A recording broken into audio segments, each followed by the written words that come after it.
Hello, you wonderful people, and welcome to another episode of Super-Fanta-Fi. This being a show where we talk about TV shows of the supernatural, fantasy, and/or science fictional genre. For today's episode, I'm going to talk about the latest episode of Doctor Who. A great episode. A lot of really interesting things went down in this episode, so let's break it down. So first and foremost, starting off with the Cybermen, or rather Cybermasters, and then finding out, well, they were aboard a train trying to. Because at first, when the little girl popped up, I was like, there's no way that's like the doctor or something. Like, there's not like that timey-wimey thing of that's actually the doctor. But it's like, no, it's actually like this super powerful, rare entity that the doctor's like, I've never actually seen it before until she sees it later. She's like, oh, I've never seen one of these things before. They're super powerful, but they're super rare. That's what it basically projects itself to look like.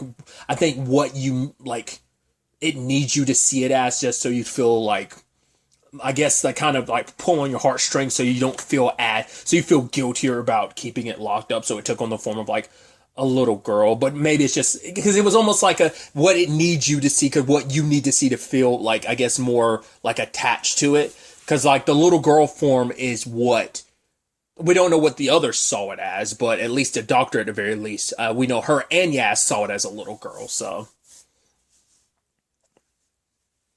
there was a whole landing on the train situation, which was pretty dope. But then you could tell it really shook Dan to his core the moment like he almost got shot in the head, and like luckily the helmet, but he was also like running out of air considering they were on a moving train through space. And so when it was all said and done, Dan's like, I gotta bow out. Like, it's been a crazy journey. And he's like, yeah, my life isn't like perfect or great or anything, but being on this journey, you've made me better. I've grown, and now I'm ready to kind of return to my life. I have to go back home, which the doctor completely understands. But she was kind of like, be like, like, I understand, home is important. And you can tell it was really affecting her. Because that's the always the bittersweet thing about the doctor situation, because it is something that, continuing the conversation from the last episode, having that whole, situation with Yaz, it is that aspect of, even with the time travel, even with the power to travel all the time in space, time can still run out because it feels like you never have enough time. And I'm like, how beautiful is that represented in this show? In this episode in particular, but also just that is human existence as a total. Like, I think there's always going to be people wanting, like, that human need, that need in general, that heart for adventure and wonderment, and you never feeling like it's ever enough time. You always, we're selfish beings. I think a lot of things are a lot of beings can be selfish. Don't want to exclude any Gallifreyans in Doctor's case, but it's like, yeah, well, the doctor's doctor's not even technically Gallifreyan. Well, not even that whole thing, right? So it is a thing of everything feels that selfishness of just never having enough time. And that just like, it really struck a chord with Dan being like, oh, I gotta go, especially for the doctor, because it's like, right, there's just only a matter of time. Like, I wanted things to go on forever. Her final wish at the end of the last episode, and sadly it's already, because now in this moment it's almost like wow, it's already happening, and so then she gets visited by a Dalek, which is like, I'm going to help you destroy all Daleks. Now, the rationale for that, I'm not 100% sure I grasped all of it, but my understanding was the Daleks have always done what they've done for the self-preservation of our race, but we've changed so much from what we originally were. Like, that mandate has kind of changed because it's about protecting the Daleks, but we're not what we used to be. So we've kind of polluted ourselves to some extent. So it's like, we need to be destroyed because we're kind of almost an abomination of what we originally were. That's how I interpret that. Maybe that's my complete misunderstanding of what that Dalek was trying to tell the doctor. Obviously, the doctor's not going to listen to one of her most sworn enemies, so when the time came, she was distracted with other stuff. Obviously, the 1916 Serbia situation, and when the moment they said Gregoria, I was like, Rasputin? I was like, oh, this is the direction we're going? Did not expect it to be like, because I was like, they were doing the face reveal. I was like, is it going to be someone specific playing? Like, oh yeah, it's the master. I was like, of course. I was like, huh. Because I almost wondered, I was like, for argument's sake, I was almost like, is that kind of playing into why Rasputin was, I don't know if that was ever like, is that historically accurate? To me, I remember learning about it maybe in high school, and I thought that was like, it's a jacked up situation, but it's like the story of like all the stuff they did to try and kill Rasputin. Then they stabbed him to death, they poisoned him, they shot him. It wasn't the only thing that actually ultimately ended up killing him was after all that they drowned him and then he finally died. It's almost like, well, the master is a Gallifreyan, is a Time Lord, so like regenerations and stuff. But I was wondering if like there was some correlation between that. I'm super overthinking it, but I'm not the history buff person. So like there's a lot of that that's probably like super wrong. Like that's just something I learned years ago and I've always thought was fascinating. So I've always held onto that knowledge, but that knowledge might be like super like, no, that's super unfounded or there's no clear record saying that actually happened. Either way, but he's taking advantage of the situation in 1960. I'm like, what is the purpose of this? But then, like, the doctor shows up because Kate called her up about, like, some missing seismologists. Like, 12 of them are going missing. At the same time, 15 other paintings are going missing. And we get introduced to Ace and Tegan. And the moment they're like, the doctor, I was like, oh my God, you guys are previous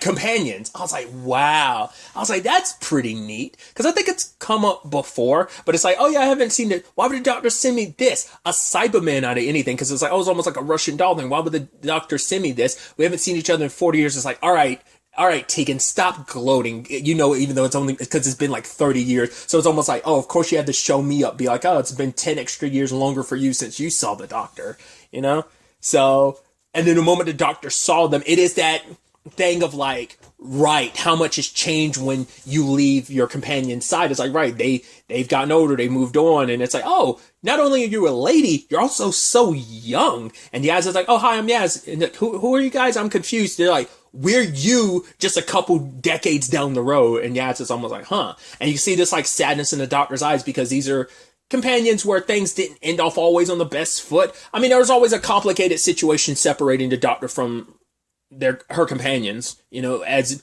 there's always been a complicated situation. I feel like, I mean, most of the ones we've seen so far in the show have ended on pretty good terms. I'll probably say the only one, I mean, they're sad terms. There's always a bittersweetness with it all, but I want to say Donna's is probably this, like, I'm saddened by the Amy situation. Someone else had, because to me, I was like, that goodbye was probably the saddest one for me, but someone else is like, yeah, what about Donna? It's like, well, Donna's still alive. She didn't have to go live in another time. It's like, yes, she can never remember what all this stuff with the doctor stuff because it'll unlock stuff in her brain that would ultimately kill her because it'd be too overwhelming.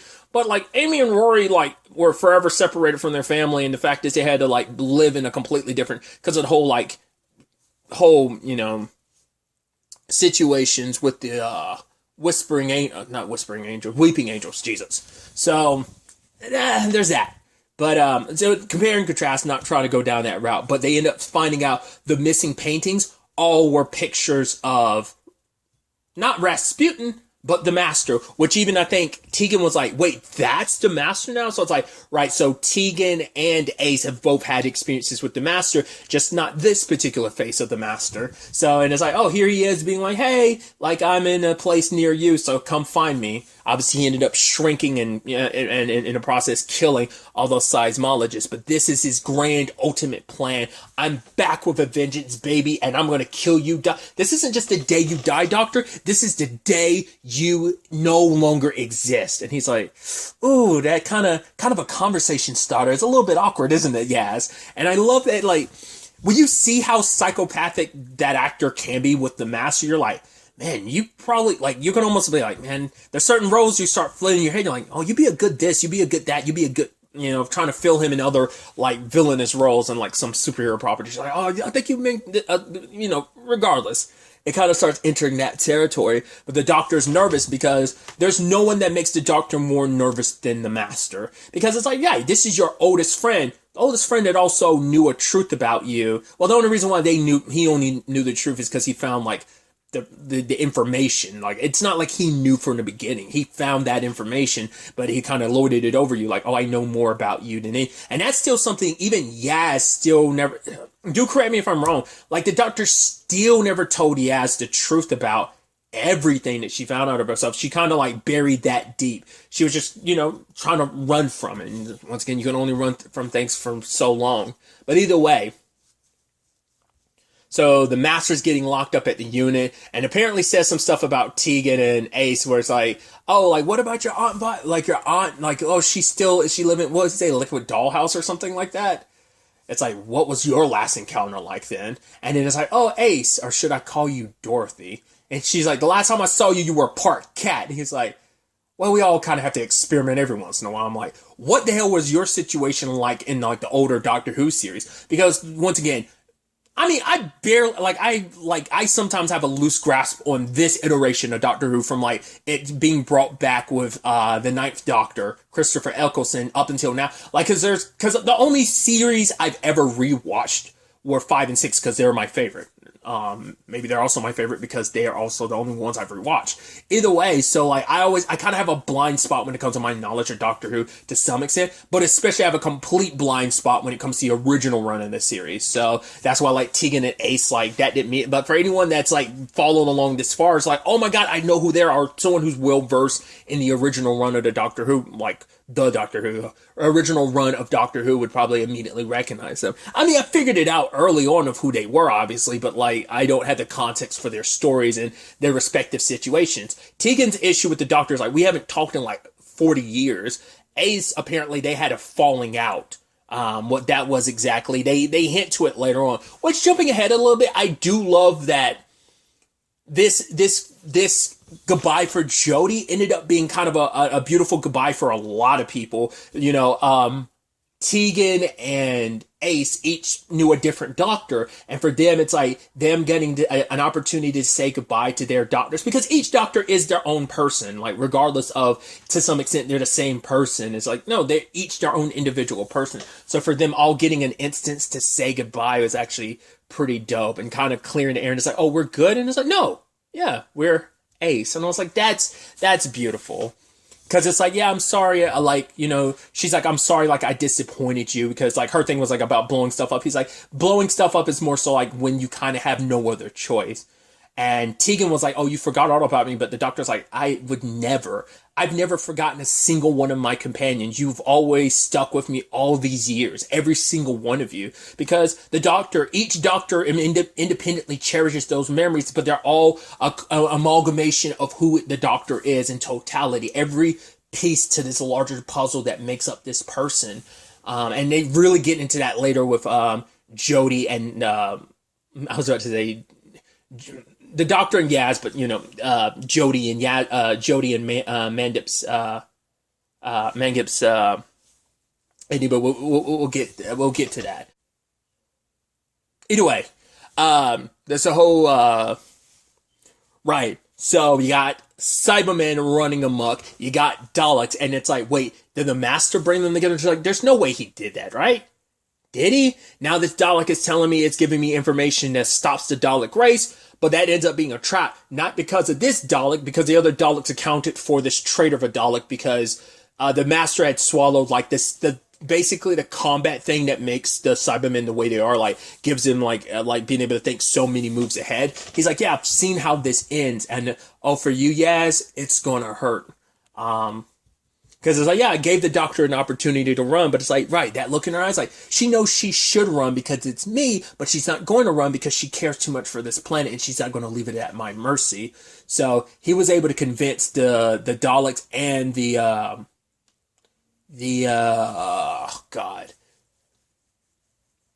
what's their face? The Cybermen to work, and Cybermasters to work together, because it's like, no, they hate each other, but there's one thing they can unite their hate over, and that's how much they hate you, Doctor.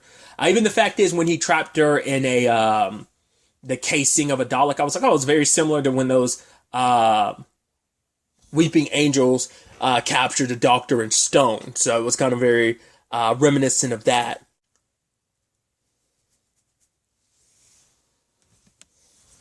Then there's a whole situation with Vendor showing up. I'm like, wait, that's so random. But then it kind of plays into the theme of the episode, where I was like, well, I guess it's like, yeah, a wormhole opened up. I kind of crash landed here on like this cyber planet where they're making basically they took a volcano and just basically turned it into metal or something like that. And that planet ended up being the supercharge that the master needed. Because it's like, oh, how I'm going to erase you forever, Doctor, is that I'm going to force you to regenerate, but I'm going to force you to regenerate as me. I was like, that's some supervillain type of shit. I mean, like, combining that with, like, the Fly and stuff, but it's like, yo, like, that's next level of, like, yeah, I'm going to wipe out your existence because I'm going to become you.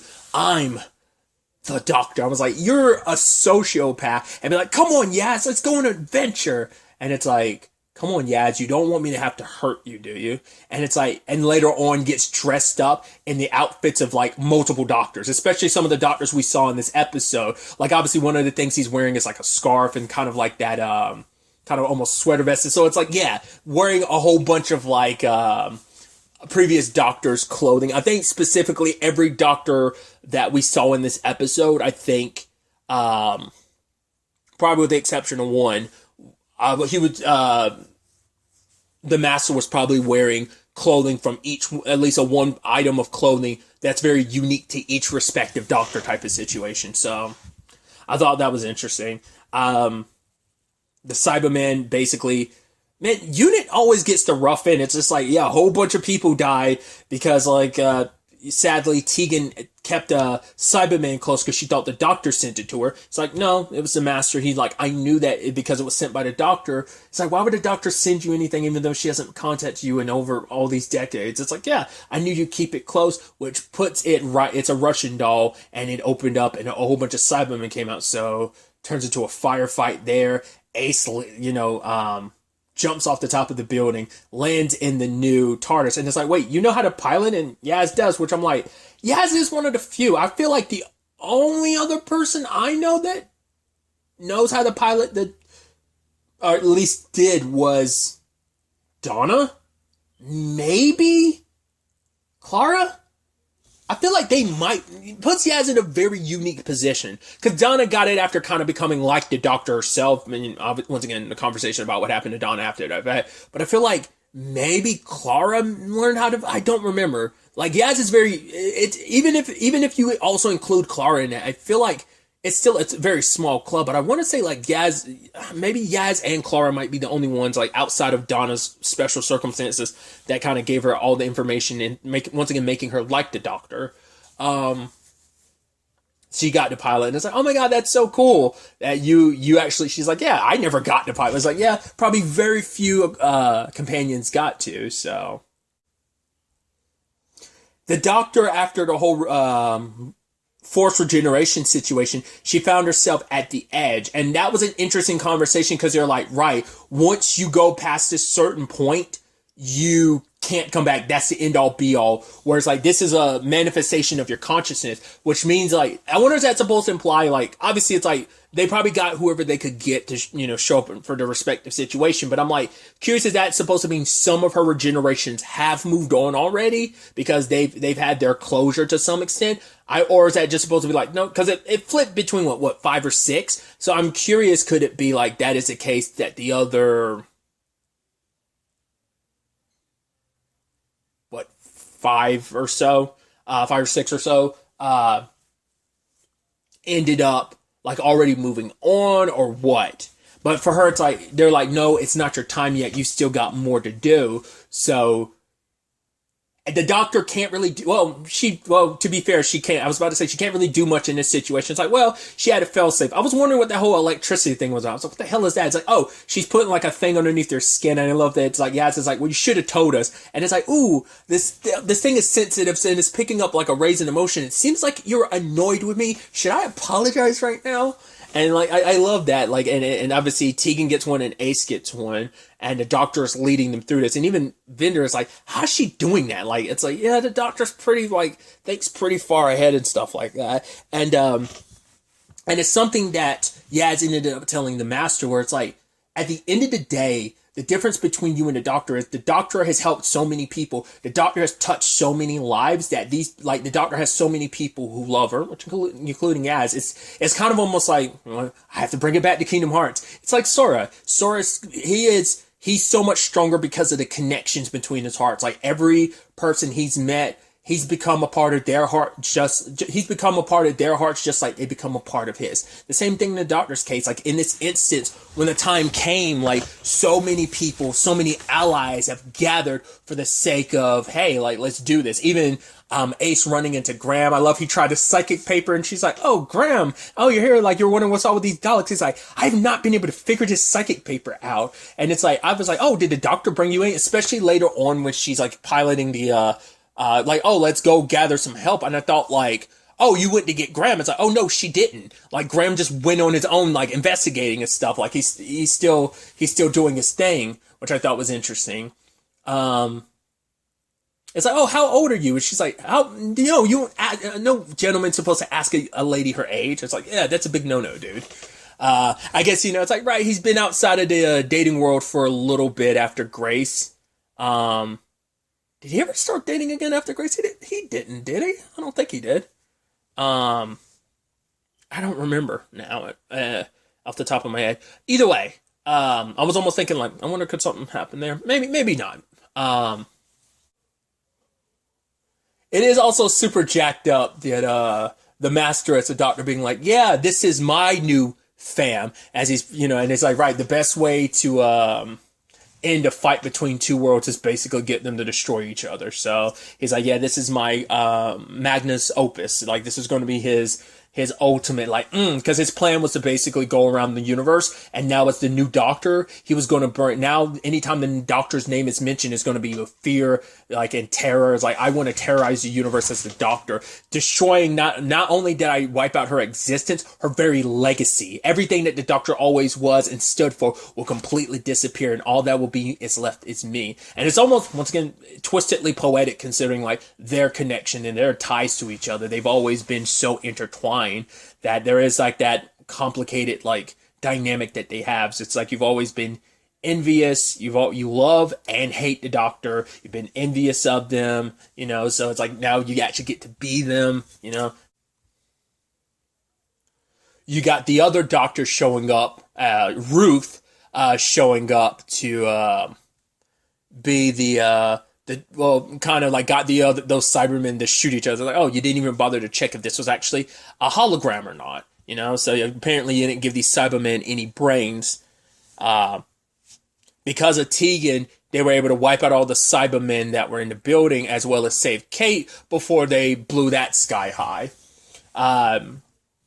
Using the energy and regenerations from those Cybermen, they were able to reverse engineer the kind of unregeneration or deregeneration, and the doctor came back and she's like, right, let's go, like, we got to strike so many options at once. And she went around realizing like, wait, everyone's actually resolved everything. And I think that actually fits into it beautifully too, because it's like she was trying to handle everything, but she's like, oh, I can't handle it all at once. We got to go gather some allies. It's like, well, the allies that you've built, the friends you've made over the years have already got to action. Like I said, Ace and Graham did their thing, blowing up the device in the volcano. Then there's the whole situation with bringing down the building with all the Cybermen. And it's like, that was already handled by Kate and Tegan. And Tegan's like, yes, I would like to go on the inside. And I love that it's Kate's first time inside. And it's just like everyone else is kind of like used to it and everything. It's like, oh, things are a little different. But it's like, Kate's like, why is it bigger on the inside? I'm like, oh God, like we're having this conversation for you at this point. It's like, you've never been inside the TARDIS in all the time? I was like, I guess not. And I was like, that's wild.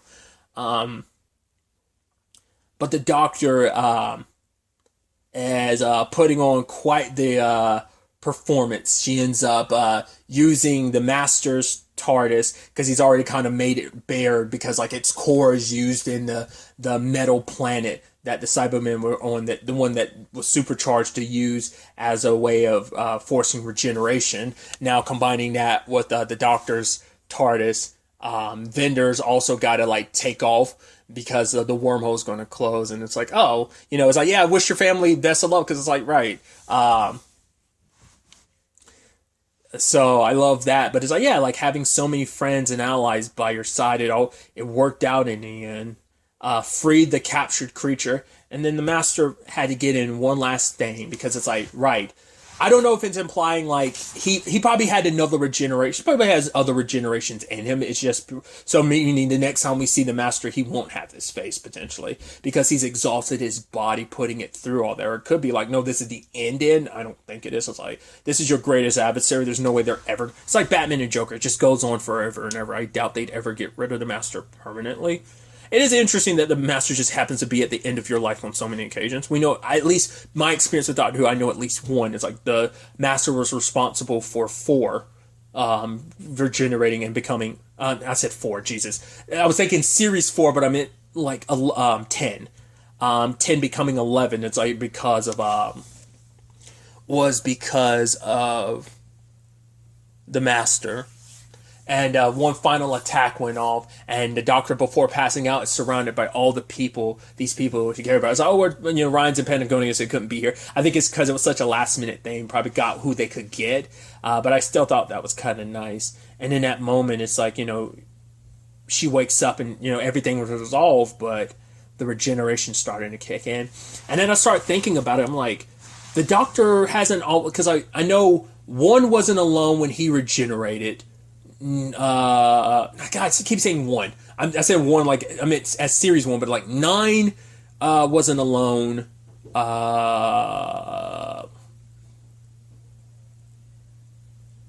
11 wasn't alone. I think they're the only ones that at least that I'm aware of, because 10 was alone when he regenerated. So was 12 into 13, I believe. But yeah, it's like, right, like Yaz and the Doctor spending that last time together. It's like, once again, that line, and they always kind of like get you that like heartbreaking moments of just like, no, I need more time. Like, no, this wasn't supposed to. It's like, there's this, it still gets me, it guts me every time one of them is saying goodbye. It's just like, it's like they've had fun, but it's still that like, yes, I know it's like, right, the actors get to choose when they decide that they want to leave, and I get that, but but it's still like in the confines of the show, they still break my heart every time when they just give that performance of like, no, I don't want to go. I want more time. It's not my time. I don't want to go, because it's like, yeah, you'll kind of cease to exist because the you that's here won't exist anymore. And that line from Jodie's Doctor being like, yo, like, this my experiences, whether it's with you, Ryan, Graham, or even Dan, those experiences are mine and mine alone. Like, and it's like, that's that beautiful thing of like, because like because there are some of the Doctors have had those instances of, yeah, and I think that's not even just this series, but original series, where some of the Doctors, like, you take like Rose, for example. Rose spanned it 2 Doctors, 9 and 10. Rory and Amy only knew 1 Doctor. Clara knew 2. Bill knew 1. And Yaz, Graham, Dan, and Ryan all knew this 1 Doctor as well. So it's just this thing of like, right, this is our experience, and no one can ever take that away because this is something we share together. And I thought that was so beautiful. And obviously the whole thing of not wanting to say goodbye, because it's never ever fully goodbye, as we can see. Like, there's always, you never know how you're going to run into each other down the road. It might look a little different, our time apart, but and it's like, right, I think this next part is something I have to do alone, and then Yaz is reunited with Graham, and Dan, it's like, wait, why are you here? They're basically putting together a support group for all companions of the Doctor, because like, yeah, who else can we talk to but each other? It is this thing of like, yeah, they miss her, and it's like, yeah, they had to come back to their lives, but they got this closure. And it's like, wait, did you say her? How many Doctors is it? It's like, well, there's the 1, because those are 2 other people from older companions who probably only met 1 Doctor, so they probably don't even know about the Doctor can regenerate, because there's some people who've probably never seen now they've seen like, oh, there's other Doctor, like the other versions of the Doctor. But like I said, you take like, I was assuming based on it that like I said, Tegan and Ace they only knew 1 Doctor each. I mean, as in like each one knew a different Doctor, but they only knew 1, I think. I could be mistaken.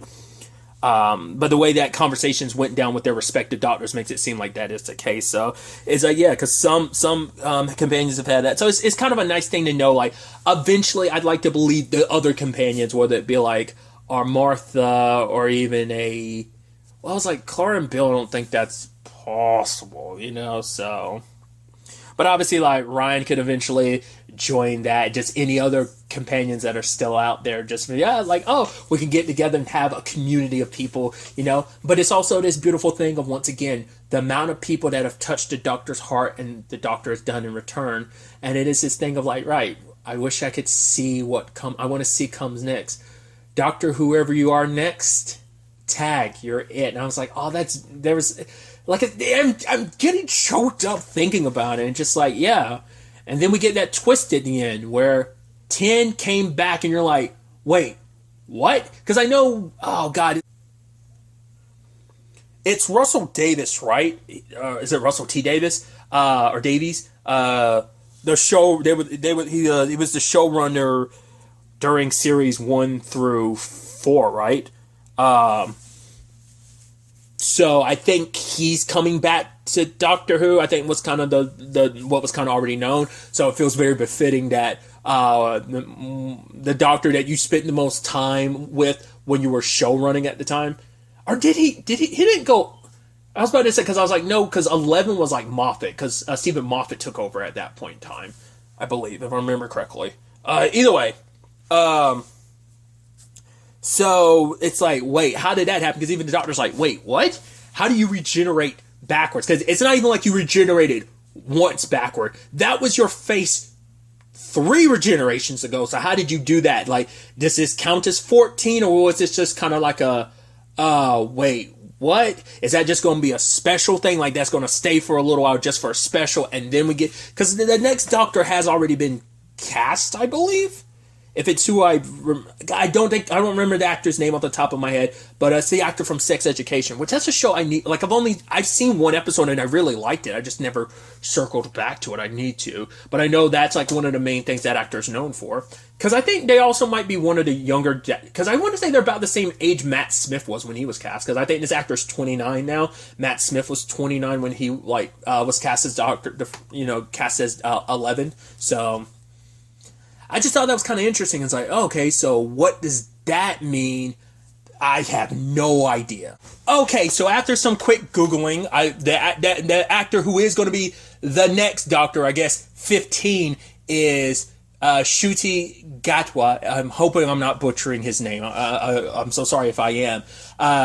But apparently, it's not even just David Tennant. Apparently, Catherine Tate is coming back, apparently for the 60th anniversary, and it's going to be like 3 specials, and I think one is going to be in November of next year, based on what I was seeing.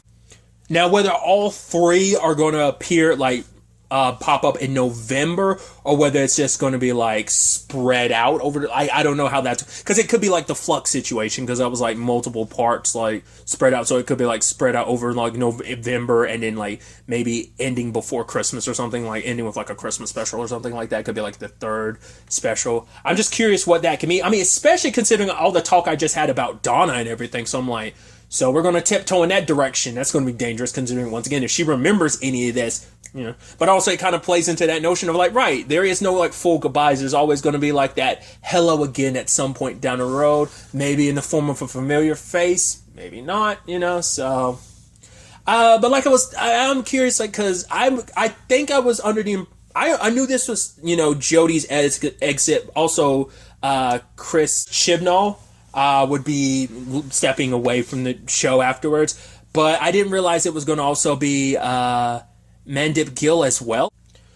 So it does seem like it is Farewell in that regard, but once again, as just said, like, there are no permanent goodbyes. Even they said there's no goodbyes. So leaving the room and the door open just for a return in some shape or form later down on the road. I think when the opportunity arises, maybe when the story arises, or maybe she feels ready to come back. Either way, so that's going to be interesting to see. I'm curious also, is it going to touch on any of the Timeless stuff, child? The next specials, I know people have had very, very mixed feelings about that storyline. I've really enjoyed it, but I've seen the criticisms, and I've seen people have a major issue with the Timeless Child stuff, especially with like the Flux stuff and how they've like continued to handle that. So I'm curious to see what happens going forward. And I'm very interested to see with David Tennant's return, but also Shuti Gatwa when he eventually takes the mantle at what that looks like, what his stories end up being as well. I'm very, very excited for the continued future of Doctor Who.